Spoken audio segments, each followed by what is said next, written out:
Good afternoon and welcome to the webinar for communicating with your legislator. CME is happy to host this webinar for us this afternoon. My name is Armelin De La O and I'm the president of the California Music Educators Association. And we're excited to get this started so we can kick off our Stand Up for Arts Education virtual day. At this time, I'd like to introduce John Byrne, our immediate past president. Thank you, Armelin. So as most of you on this call know, that our plan was to do our first ever Stand Up for Arts Education Day a year ago. And we were all set, and then COVID happened. And so here we are a year later, and we're committed to making sure that we do an advocacy day virtually. I'm going to put in the chat right now the latest version of our of an advertisement that you're free to use, and it's pretty cool. First, I want to thank the team, the committee members that have been meeting to put this together. From the California Arts Education Association, Lee Azell and Molly Morrison. From the California Dance Education Association, Nicole Robinson and Kim Hodge. From CETA, the California Educational Theater Association, Amanda Swan and Michael Despars. And from CMEA, Jeremy Jacks and myself. So we've been meeting and figuring out how best to structure this day. And what we've come up with is that on Thursday, March 11th at 10 a.m., we will broadcast an opening ceremonies. And we're super excited that we have superstar Kristen Bell that is going to give a keynote speech. And then we also have Assembly Member Patrick O'Donnell that is going to give a keynote speech. After that, each association, CMEA, CAEA, CDEA, and CETA, will have their presidents give a quick speech, followed by a student presentation, maybe a musical ensemble or a theatrical production, short excerpt, only a couple minutes, and then a student will talk about what music education or art education or performing arts education means to them. So the idea that this entire presentation will be around 40 minutes, and that we want to make a sizzle roll afterwards, a short version, so that this is just the beginning, and this day can continue to, through social media, continue to have our message go forth. So like I said, we're branding it as an opening ceremonies, and then the other big part of this day is to have constituents of legislators meet with those legislators or their staffers and talk about why music, art, theater, dance education is important. And so the purpose of this webinar is for Martha to talk about how we get a meeting with a legislator, and then how we make sure that that meeting is a successful meeting. So after this opening ceremonies, hopefully you'll be able to schedule a Thursday afternoon meeting. But even if that meeting ends up being the next day or even early into the next week, that's fine too. Whatever works in your schedule and the schedule of the legislator, hoping that it's all around this time frame of Thursday, March 11th. So now I'd like to pass it over to Martha Zaragoza Diaz to tell us more about how best to communicate with our legislator. Good afternoon, everyone. Again, my name is Martha Zaragoza Diaz, and I am the lobbyist for the California Music Educators Association. And it's a privilege for me to be here with you all. The information that I will be providing you is fairly basic information, but at the end of the webinar, you should be able to know how to identify your assembly member and your senator. You should be able to make a meeting request. And finally, you will know what is required in terms of following up once a meeting request has been made. So if you have access to a computer, a laptop, or a tablet, you may wish to follow me as I guide you through the necessary steps. It's not critical that you do that, but if you just happen to have one, you may find it helpful. So the first step is in identifying who is your senator and who is your assembly member, because I always get, well, I don't know who my legislator is. So you need to go to the California Senate website, and that is www.senate.ca.gov. Scroll down and until you find where it says find my senator. For the assembly, it's phrased a little differently. You need to go to the assembly website, and it's www.assembly.ca.gov. And they call theirs Find My Representative. So let's do that right now.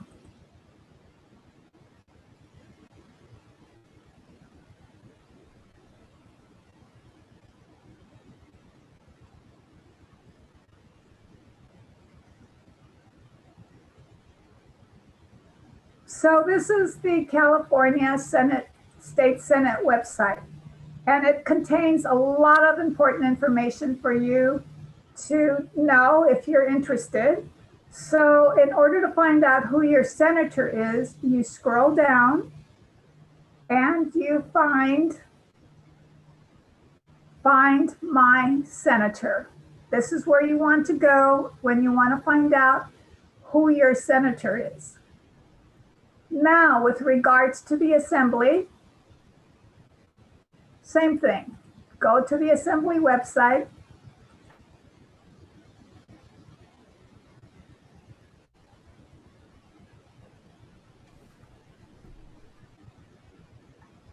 And again, here's the website for the state assembly. You scroll down and here it is. It says, Find My Representative.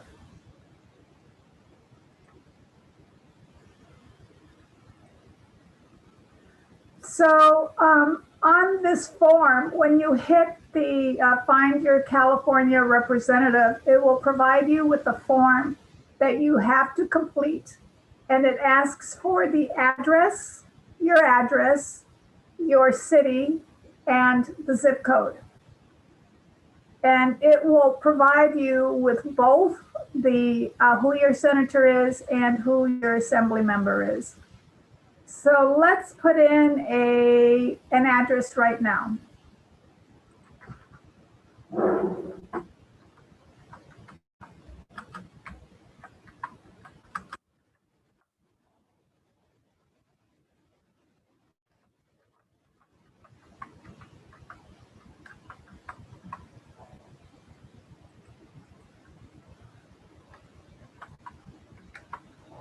Now you need to hit the locate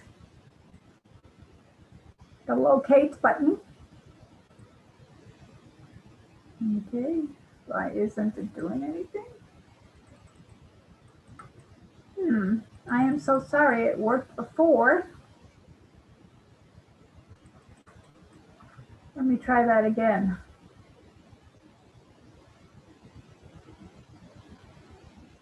Let's scroll this down. Statistics, City, Sacramento, 948. I don't know why it's not working. It worked during my trial run. Let me try the Senate. I don't know why it's not. I apologize, you all. But when you hit on it, well, let me try it again.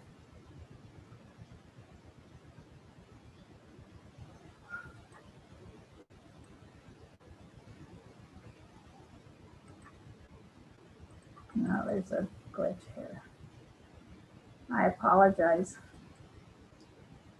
Martha, it looks like it could be on their end, not on yours. So yeah, so let me try it one last time.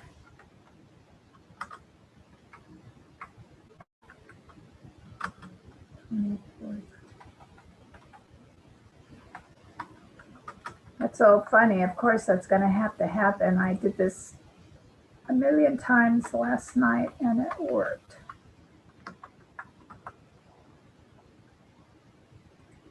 anyway, that's what the form looks like, and you need to complete it. And you need to include your zip code. So you hit the locate button. I don't know why it's not working. Okay. Oh, there you go. Okay. So for that address, the senator is Senator Richard Pan, and the assembly member is Assembly Member Kevin McCarthy. So you will get, again, you will know who your senator is, and you will know who your assembly member is. And that's pretty convenient. So every legislator has a preference with regards to how to contact them, including how to request a meeting. So again, go to your legislator's website once you know who your senator is and once you know who your assembly member is. Make sure that when you take a look at their website, you become familiar with their website. Take a look at where their capital office is, where their district office is, what their handles are with regards to social media, in terms of, do they have a Facebook? Do they have Twitter? Do they have Instagram? More and more legislators are using social media. So the senator, again, I'm just going to use this as an example.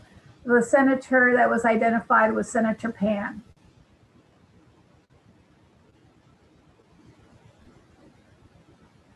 So here is Senator Pan's website.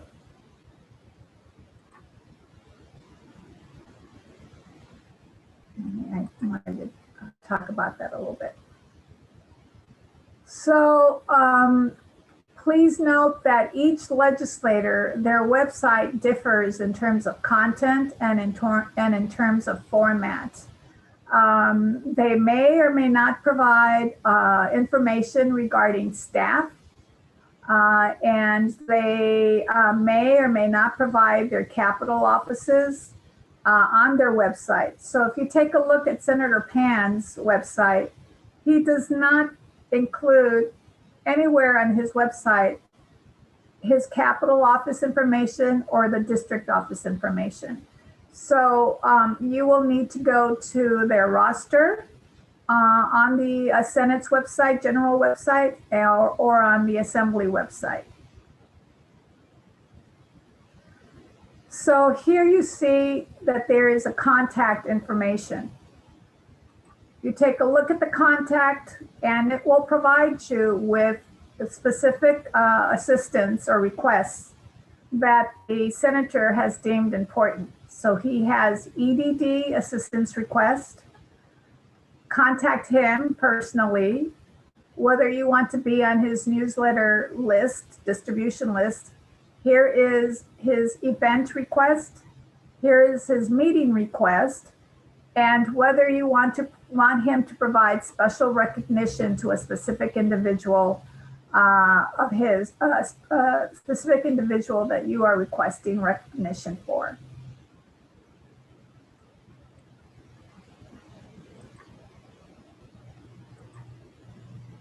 So let's take a look at Assemblymember McCarty's website. Now remember, he's my assembly member. So here you will see he does have information at the bottom of his website with regards to his capital office and his district office. He also shows his handles, his Twitter, his Facebook, and his Instagram. And he also has, let me see, contact information. So let's hit contact information for him. But as you see, he does not specify whether it's for a meeting request or an event request or a special recognition. It just asks for your name, your address, your phone number, your email address, and then it says select an issue. But if you take a look at that, there's no place that calls for a meeting request. When you see that, you have to call the Capitol office, his Capitol office, and ask them specifically what is his preference with regards to a meeting request. Again, so the websites will differ in content and format. They may or may not provide staff contact information. If you need to know who the chief of staff is or the legislative director, you will have to call their Capitol office. Some websites provide information on their Capitol and district offices, either at the bottom of their websites or to the sides of their website. Again, you have to search for this information on their website.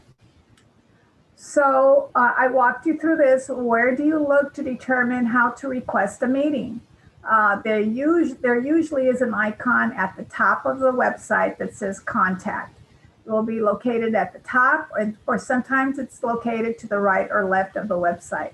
You hit that icon, and then some contact icons will have event requests, meeting requests, etc. Then you go to the meeting request and you complete the form as best as possible. Again, the form content may be different. If you are not asking to speak to the legislature on a specific bill number, you do not need to provide that information. You just put in not applicable. You need to include a cell or land phone number in order for the scheduler to contact you with regards to your request. And after submitting the form online, wait a couple of days and then call the scheduler. Okay, so who is the scheduler? Every legislator has a quote unquote scheduler, who is the person that is responsible for scheduling an appointment and meeting and event requests, as well as maintaining a legislator's calendar.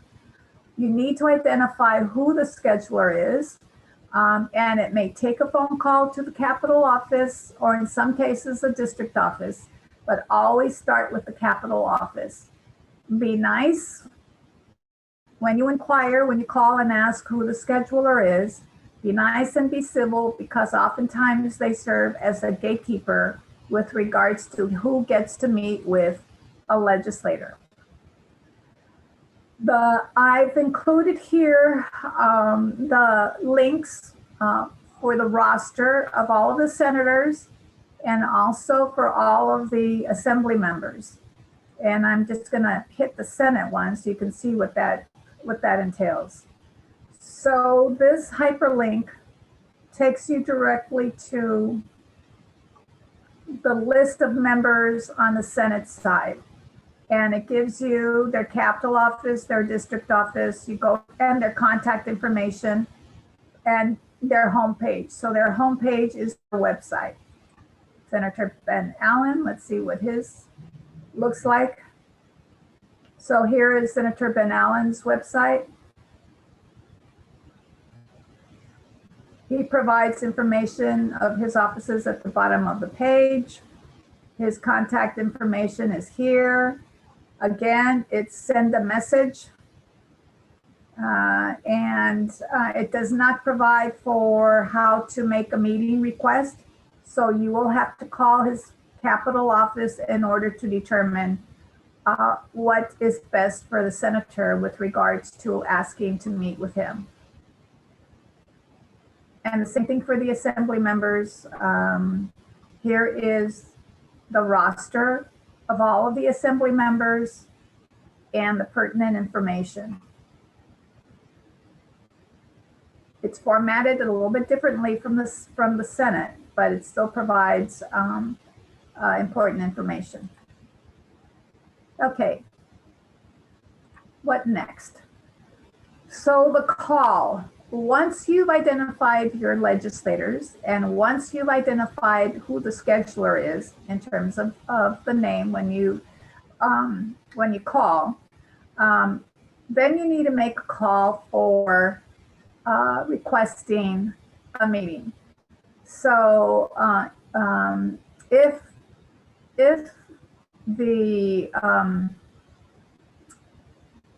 when you identify the scheduler, and you've already submitted a meeting request online via their website, then you need to call the scheduler to find out the status of your meeting request. So everyone is nervous calling the first time. After a couple of times, you become a pro. You're not nervous any longer. So you call the Capitol office or the district office and ask to speak with the scheduler.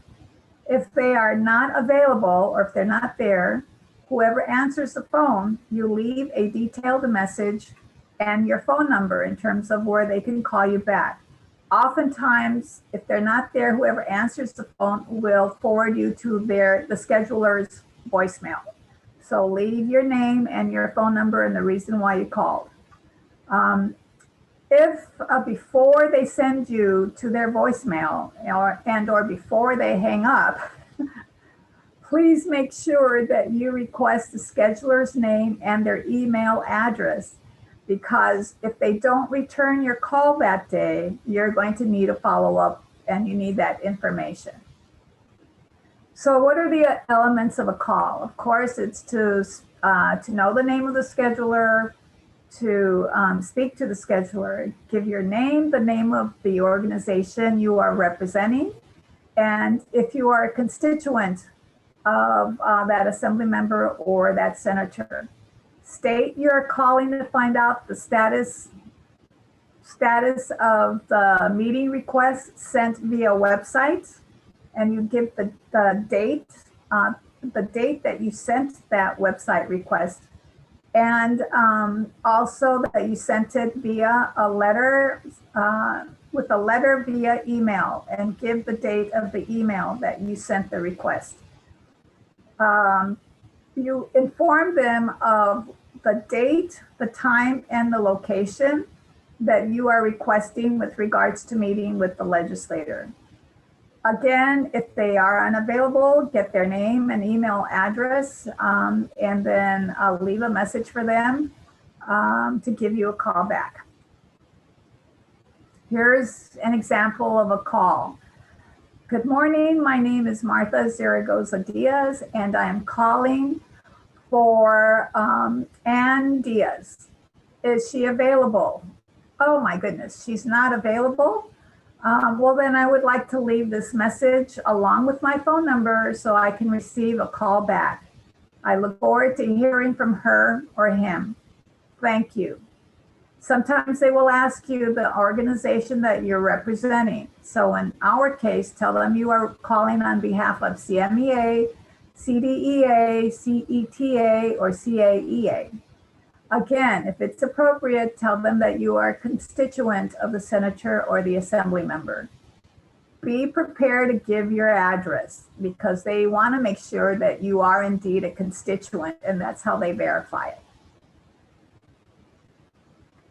So this is what you would say if the scheduler was in the office. Good morning, my name is Martha Zaragoza Diaz, and I am a constituent of the assembly member or the senator. I'm calling to inquire about the status of the request for a meeting on behalf of CMEA on March 11th, 2021 at 1:30 in the afternoon. An online meeting request was sent on March 8th at 12 o'clock. And also an online meeting request was submitted, sent via email, requesting a meeting as well. If you have any questions regarding this request, and if she doesn't, then you ask them again, what is the status of our meeting request? Will he or she be able to meet with us? So let's say that the scheduler tells you, no, the legislator is not able to meet with you. Let me backtrack. If the legislator has not decided, state you will call back in a couple of days for further follow-up and thank the scheduler for her or his time. If the answer is yes, that they will meet with you, thank them and ask for the following information. Is the meeting to be held in the Capitol office? Because we always want to make sure about that. And how much time will be given to you with regards to the meeting? Will you be given 10 minutes, 15 minutes, 20 minutes, or 25 minutes? And also, will his staff be attending? If so, who from his staff will be attending, and what are their names?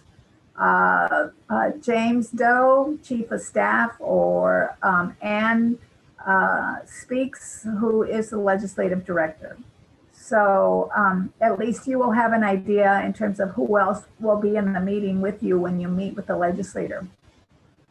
If they state, no, the assembly member or senator cannot meet with you, then request to meet with a staff, preferably the chief of staff or their legislative director, and see if they are available to meet with you.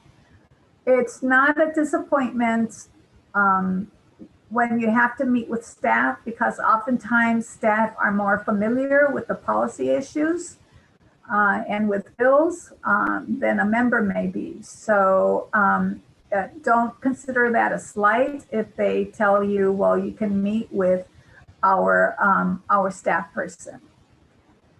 If no one is available to meet, if the legislator isn't available to meet and staff isn't available to meet, voice your disappointment, but don't get angry, and thank them.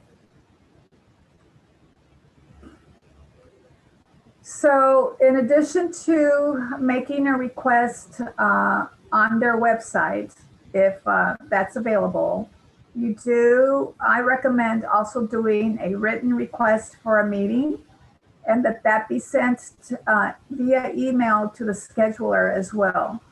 So the scheduler has 2 meeting requests from you, one that you submitted online and one that you submitted email. So there's no way that person can say, I never received your request. Or, or they may have lost one, but that, and so you say, oh, well, I have a copy of the email, I can send that to you again. Again, provide convincing reasons as to why the legislators should meet with you or your organization. So what are the elements of a letter requesting a meeting? Well, it needs to be short and concise. You need to provide your name, the name of the organization you are representing, the title, if you have a title within the organization, if it's appropriate, and the request that you are making. You provide the date, time, location, and length of the requested meeting. You identify the issue and or legislation to be discussed and why the meeting is requested. Provide brief information regarding your organization, very brief. Give the name and contact information that they can call if they have further questions, and of course, for them to respond. Also very important, at the bottom of the letter, make sure you have a CC to the scheduler. You put the scheduler's name there. And if you have a relationship with any of the staff, put the name of the chief of staff and or the legislative director. That always helps. So here's an example of a request letter. You have your date, address, dear Senator Pan. On behalf of the CMEA, I am requesting a 15 minutes meeting on March 11th, 2021, 1:30 p.m. in your Capitol office. I have lived in the district many years, of course, if you're a constituent.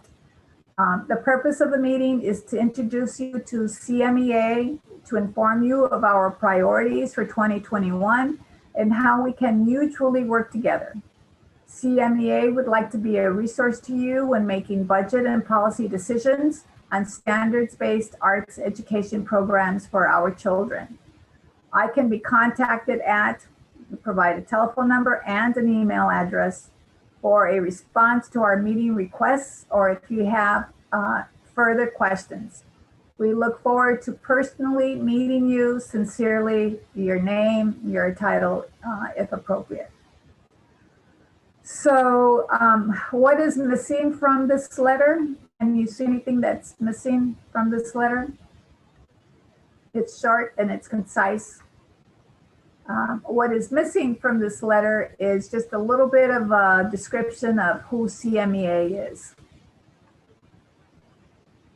Okay, so once it's been decided that yes, there will be a meeting with you and your colleagues, what happens? What should happen at the meeting?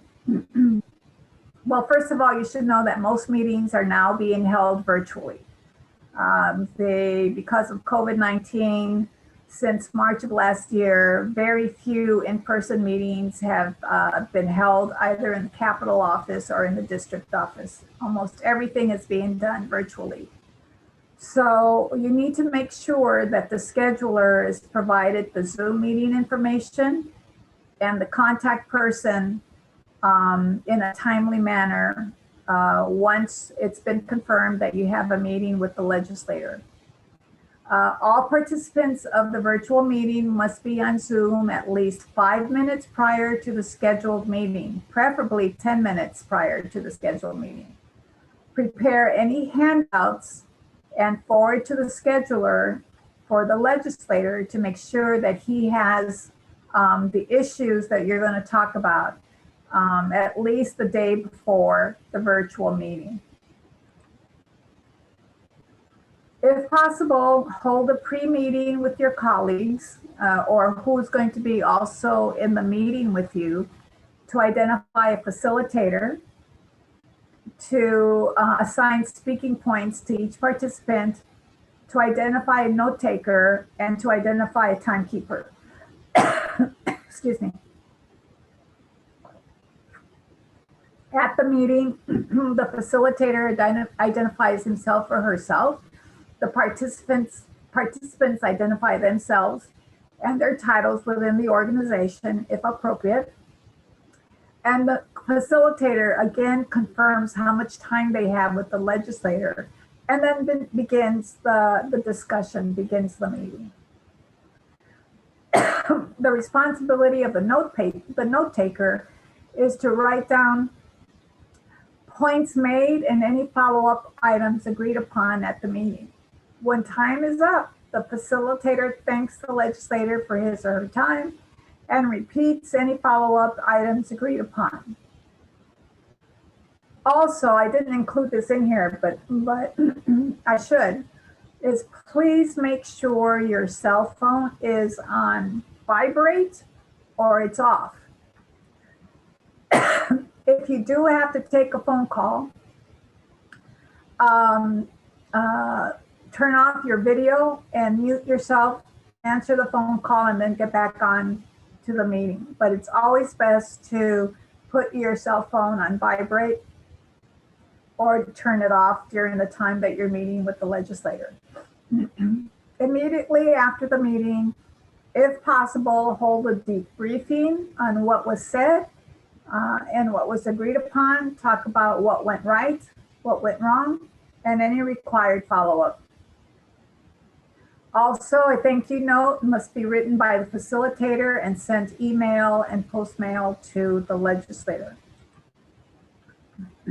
These are some additional resources that you can refer to that also provide examples of letters and or calls and or what should take place in a meeting, how to conduct a meeting when you meet with the legislator. So this is my presentation. If you have any questions, I can't see the chat, so you can either put it in the chat and I can answer them, or you can email me and I can answer you via email. My presentation will be posted on CMEA under the advocacy icon. And thank you. I hope this was helpful. And calling your legislator's office really isn't that scary. And meeting with the scheduler isn't that scary either. In fact, it's always very nice to develop a friendly relationship with the scheduler because, again, they oftentimes serve as the gatekeeper to meeting with a senator or an assembly member. And so being on their good side is a good thing. And so you always want to maintain that relationship. So thank you. So at this time, Martha, I'm going to just ask you to stop sharing your screen for a minute. Okay. So then we can just see everybody in the gallery. And if anyone has questions, just you can unmute yourself and ask. Yeah. At this time. I hope it wasn't too boring. No, you weren't. Not at all. This is Michael Despars from the California Educational Theater Association. And just a question, because, you know, specifically on my site, we're represented by all of the arts areas. So we would probably want to get like a representative student from each area to be on that call instead of making 4 or 5 different meetings, correct? Right. So oftentimes when you make that meeting request, and it's also on the form that's on their website, they will ask the participants that will be in that meeting. And so that's where you would place the names of the various persons who will be also in that meeting.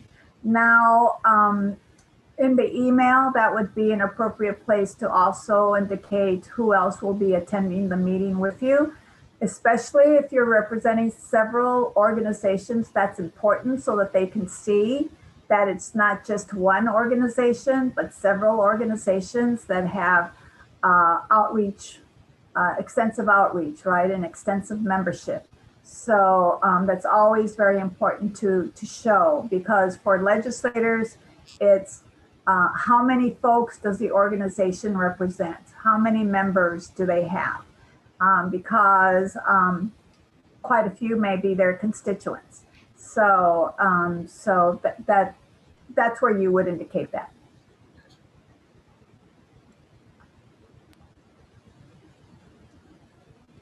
Any other questions for Martha?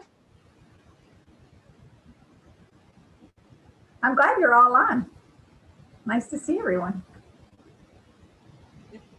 So as Martha said, this is going to post on the CMEA advocacy Stand Up for Music section of our website, but feel free to share it with your membership and help them understand what's happening on that day. John posted in the chat. If you didn't get it, I'll put it in again, the Stand Up for Arts Ed Day.